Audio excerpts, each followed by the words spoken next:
নমস্কার বন্ধুরা, বৃক্ষভূমি চ্যানেলে আপনাদের সকলকে স্বাগত জানাই।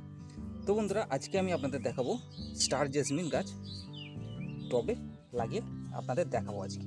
তো বন্ধুরা, এই যে সামনে দেখতে পাচ্ছেন স্টার জেসমিন ফুল গাছে আমি কিছু গাছ সংগ্রহ করে এনেছি। তো বন্ধুরা, এই স্টার জেসমিন বিভিন্ন জায়গায় বিভিন্ন নামে পরিচিত।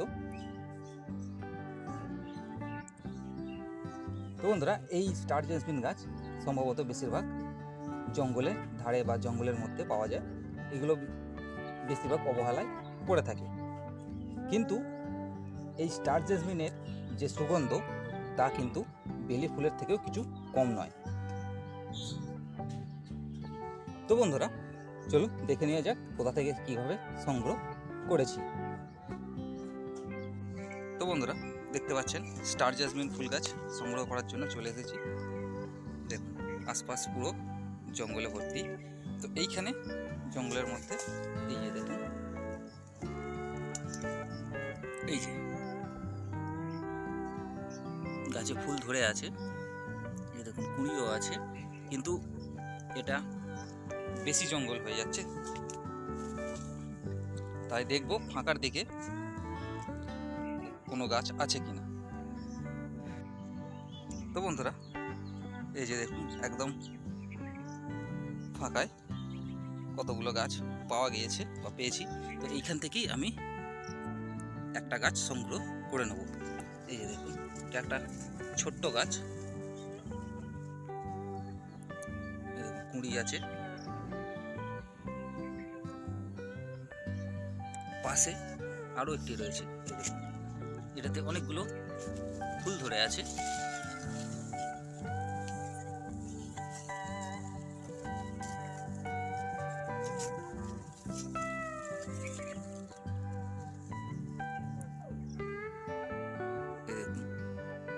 এইখান থেকেই একটা আমি সংগ্রহ করে নেব।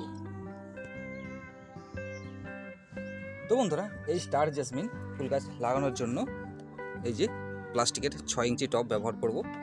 তো তার আগে এই যে মাটি আমি নিয়েছি, নর্মাল দোআঁশ মাটি, আর এতে মেশাবো কিছুটা ভার্মি কম্পোস্ট।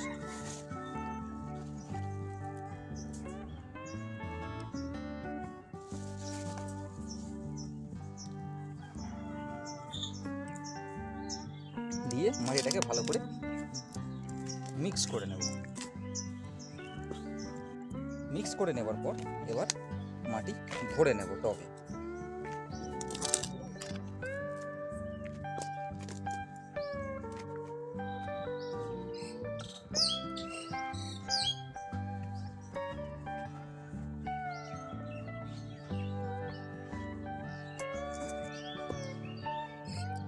তো বন্ধুরা, এখানে আরেকটা কাজ করব। একটা পাত্রে কিছুটা জল নিয়ে এতে কিছুটা সাপ যে ফাঙ্গিসাইড পাউডার আছে সেটা একটু গুলে নেব। এই যে সাপ পাউডার একটু জলে মিশিয়ে গুলে নেব।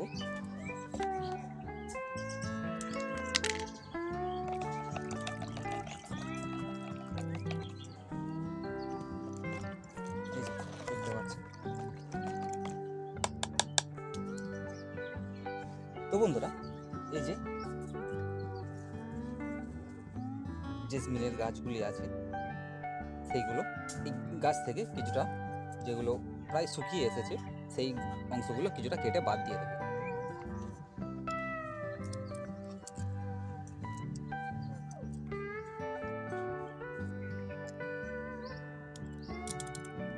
বাদ দেওয়ার পরে এই যে সাপ পাউডার যেটা আমি গুলে রেখেছি, এই সাপ পাউডারে এটা একটু ভালো করে ধুয়ে নেব, যাতে, কেননা সদ্য গাছটা তুলে নিয়ে এসেছি, বেশিরভাগই শিকড় ছিঁড়ে গিয়েছে, যাতে এতে ফাঙ্গাস অ্যাটাক না হয়, যার জন্য এই কাজ।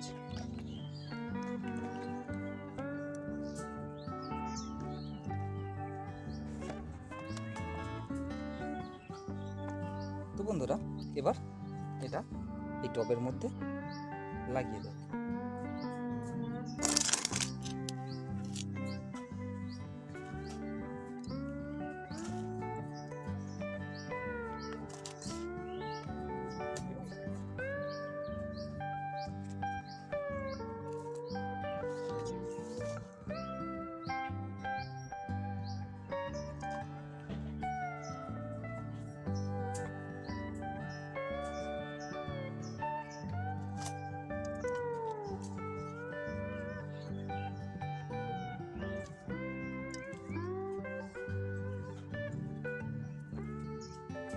তো বন্ধুরা, এই যে দেখতে পাচ্ছেন লাগানো হয়ে গিয়েছে।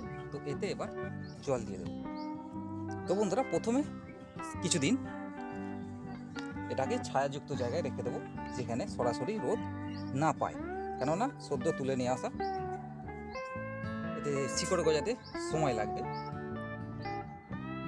তার জন্য কিছুদিন এতে ছাওয়ায় রেখে দেবো, কম করে 1 সপ্তাহ।